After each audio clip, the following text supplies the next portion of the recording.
ചികിത്സിക്കാൻ വൈദ്യരുണ്ടോ? ഉണ്ട്. ഞാനിവിടെ തലവേദനയായിട്ട് വന്നതാ ഇവിടെ. എന്നാ അത് പറ, ഇരിക്ക്. എന്തുവാ പേര്? സജി, കൊല്ലംപാറയിൽ. എങ്ങനെയാ വന്നത്? ഞാൻ ഓട്ടോ വിളിച്ചാ വന്നത്. ഓട്ടോ വിളിച്ചാണോ എല്ലാവർക്കും തലവേദന വരുന്നേ? ഞാൻ തലവേദന എങ്ങനെയാ വന്നതെന്നാ ചോദിച്ചേ. അത് കുട്ടിക്കാലം മുതലേ ഉണ്ട്. കുട്ടിക്കാരൻ്റെ എവിടാ? കുട്ടിക്കാനെന്നാണോ ഞാൻ പറഞ്ഞത്? വഴുത്തല. വഴുത്തലയെന്നോ? പാറക്കടം അല്ലയോ? എനിക്ക് ഭ്രാന്ത് പിടിക്കുന്നു. ഭ്രാന്തിനുള്ള ഗുളിക ഇവിടെ ഉണ്ടെന്നേ. എന്റെ പൊന്നു വൈദ്യരെ, നിങ്ങൾ എന്നെ ചുമ്മാ കളിപ്പാട്ടം വാക്കരുത് കേട്ടോ. കളിപ്പാട്ടത്തിന്റെ കാര്യം പറഞ്ഞപ്പോൾ അവിടെ ഇന്നലെ നീ ആ സിനിമ കണ്ടായിരുന്നോടാ? ഞാൻ കണ്ടായിരുന്നു. സത്യം പറഞ്ഞ ഉർവേഷിയുടെ അവസ്ഥ ഉണ്ട്, ഒരുപാട് വിഷമിച്ചു ഞാൻ. നീ ഇന്നലെ പണം കണ്ടായിരുന്നോ? ഞാനും കണ്ടായിരുന്നു. പക്ഷെ അതിന്റെ ലാസ്റ്റ് ഭാഗം കണ്ടില്ല. അയ്യോ, കണ്ടില്ലയോ? ഇല്ല. അതിനകത്താണെങ്കിൽ ഉർവശിക്കുണ്ടല്ലോ മാരകമായ അസുഖം വന്നങ്ങ് മരിച്ചു പോവാ. എന്നാൽ ആ ഭാര്യ മരിച്ച ആ ഭർത്താവിന്റെ അവസ്ഥ സത്യം പറഞ്ഞാൽ വല്ലാത്തൊരു കഷ്ടമല്ലയോ? വല്ലാത്ത അവസ്ഥയായി. ഇപ്പൊ പുള്ളിയെ ഏതാണ്ട് വയലിന് ഏതാണ്ട് വായിച്ച് നടക്കുവാന്നല്ലേ കേട്ടെ? ഊട്ടിയിലാണോ? വൈദ്യുതി ആ കളിപ്പാട്ടല്ലേ, മറ്റേ കളിപ്പാട്ട് വന്ന. എനിക്കറിയാം, നീനെ പൊട്ടനാക്കാതെ ഞാൻ റൂട്ട് മാറ്റിക്കൊണ്ട് വരുവാ. അതിന്റെ ഇടയ്ക്ക് കയറി നീ കുത്തിത്തിരിപ്പ് ഉണ്ടാക്കാതെ ചെല്ല്, നീ അത് പോയി ഇളക്ക്. ഞാൻ കേൾക്കുന്നുണ്ട് കേട്ടോ. എല്ലാം. എന്റെ പൊന്നു വൈദ്യരെ, നിങ്ങൾ എനിക്ക് തലവേദനക്കുള്ള മരുന്ന് പറഞ്ഞതാ നിങ്ങള്? അതൊക്കെ ഞാൻ പറഞ്ഞു തരാം. വീട്ടില് സപ്പോർട്ടൊക്കെ ഉണ്ടോ?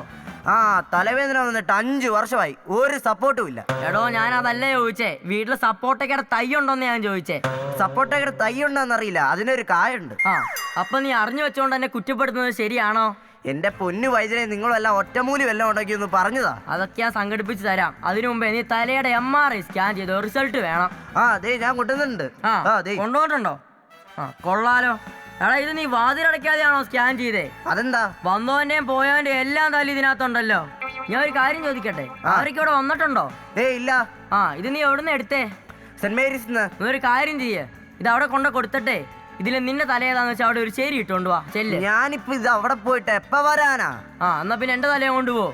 എന്റെ പൊന്നു വൈദ്യരെ, എനിക്ക് തലവേദനക്കുള്ള മരുന്ന് പറഞ്ഞതാ നിങ്ങള്. എടാ, അല്ലേ പിന്നെ ഒരു മരുന്നുണ്ടല്ലോ, ജൈമോദക വെള്ളം. ജൈമോദക വെള്ളോ? ഐമോദകം എന്നല്ലയോ? എടാ, മോദകം 2 തരത്തിലുണ്ട്. അത് ഇൻഷല ഐയും ജെയും. ഐമോദകം എന്ന് പറഞ്ഞാൽ ഞാൻ സുഖേനാകുന്നു. അത് മതിയോ നിനക്ക്? വേണ്ട. അപ്പൊ നീ ജയമോദക വെള്ളം കുടിക്കണം.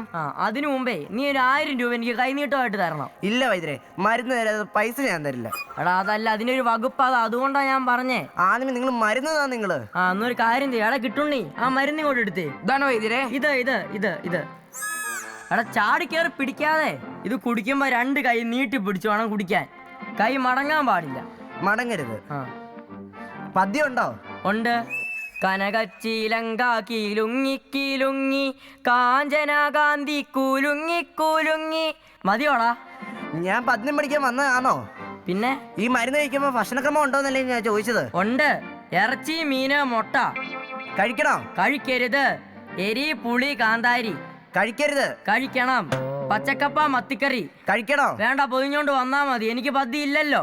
ഞാനിപ്പോ ഇത് എന്തോ ചെയ്യണം? നീ അവിടെ നിക്ക്, ഞാൻ ഇപ്പൊ വരാം. അവനവിടെ കാട്ടുചാന പുഴുങ്ങുന്നു. എടാ കിട്ടുണ്ണി, എന്തോ എങ്ങനെയുണ്ട് നമ്മുടെ ഈ കൂട്ട്? നമ്മുടെ ഈ കൂട്ടുകാരൻ എനിക്ക് വീട്ടിൽ പോലും ഇപ്പൊ കയറാൻ പറ്റില്ല. എടാ, അതല്ലേ ഞാൻ ചോദിച്ചേ. നമ്മുടെ ഈ മരുന്നിന്റെ കൂട്ട് എങ്ങനെ ഉണ്ടെന്ന് ഞാൻ ചോദിച്ചേ. അതല്ലേ ഈ ഇളക്കിക്കൊണ്ടിരിക്കണേ. എന്റെ പൊന്നു മോനെ, ശരിക്കും അളക്കണേ, അടി പിടിക്കല്ലേ. അപ്പൊ ആ കാര്യത്തിൽ മാത്രം വൈദ്യക്ക് ഒട്ടും വിശ്വാസം ഇല്ലല്ലേ? ഞാനാണ് ചെയ്യുന്ന വൈദ്യർക്ക് തോന്നണുണ്ടോ? എടാ, ഞാനതല്ല പറഞ്ഞേ. ഇത് ശരിക്കും അളക്കണം, അല്ലെങ്കിൽ അടി പിടിക്കും. അങ്ങ് നോക്കിയേ, അമേരിക്കയിൽ എന്തോ ശില്പം ഉണ്ടല്ലോ, എന്തുവാ ലിബർട്ടി ഓഫ് സ്റ്റാച്യു, അതുപോലെ ഇരിക്കുന്നു. ഞാൻ ചെറിയൊരു പണി കൊടുത്തതാ. ആണോ? വരാം. സജിയേ, മരുന്ന് കുടിച്ചോ? മരുന്ന് വരുന്നില്ല. മരുന്ന് പറഞ്ഞെങ്കിൽ ഇതിനകത്ത് വല്ല മണ്ണെന്ന് ഞാൻ പറഞ്ഞായിരുന്നോ? അപ്പൊ പണി തന്നതല്ലേ?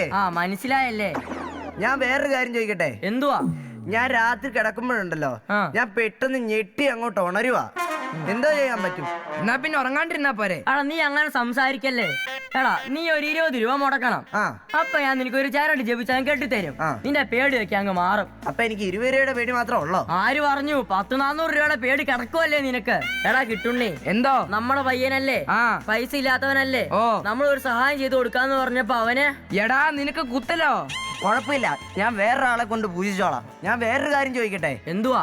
വാദത്തിന് ഇപ്പൊ എന്തോ ചെയ്യണം? അതിന് നല്ലൊരു വക്കീലിനെ കാണണം. അതാണോ ഞാൻ പറഞ്ഞേ? പിന്നെ മുട്ടിന് താഴത്തേക്ക് വാദം, അത് മാറാൻ എന്ത് ചെയ്യണമെന്ന് ഞാൻ ചോദിച്ചത്. എടോ, നീ അതിന് പോത്തിറച്ചി കഴിക്കണം. ഞാൻ പോത്തിറച്ചി കഴിച്ചു, അതിനകത്ത് പോത്തില്ല. അത് നീ എങ്ങനെ കാണും? നീ ആ പോത്തിന്റെ ഇറച്ചിയല്ലേ കഴിച്ചേ, പിന്നെ ആ പോത്തില്ല. ആപ്പാടെ വീട്ടിൽ ഭക്ഷണം വെച്ച് തരാനോ ആളില്ല. നിന്റെ പെണ്ണുമ്പിള്ള എന്തിയേ? എന്റെ പൊന്നു വൈദ്യരെ, ഒരു കുന്നുംപുറത്താണ് എന്റെ വീട്. ഞാനാണോ വെച്ചേ? അല്ല, പഞ്ചായത്ത് തരുന്നതാ. ഇവള് വെളുക്കുമ്പോഴുണ്ടല്ലോ വെള്ളം ഒലിച്ചു പോണ ഒരൊറ്റ പോക്ക. എന്തുവാ പെണ്ണുമ്പിള്ളയുടെ പേര്? ഗംഗ. ആ പിന്നെ അത് കുന്നുംപുറത്ത് നിക്കോ അതങ്ങ് ഒലിച്ചു പോകും. വല്ലോ തങ്കമ്മേനെ കെട്ടിയായിരുന്നെങ്കിൽ അവിടെ എവിടെയെങ്കിലും തങ്ങിയിരുന്നേനെ. പിന്നല്ലയോ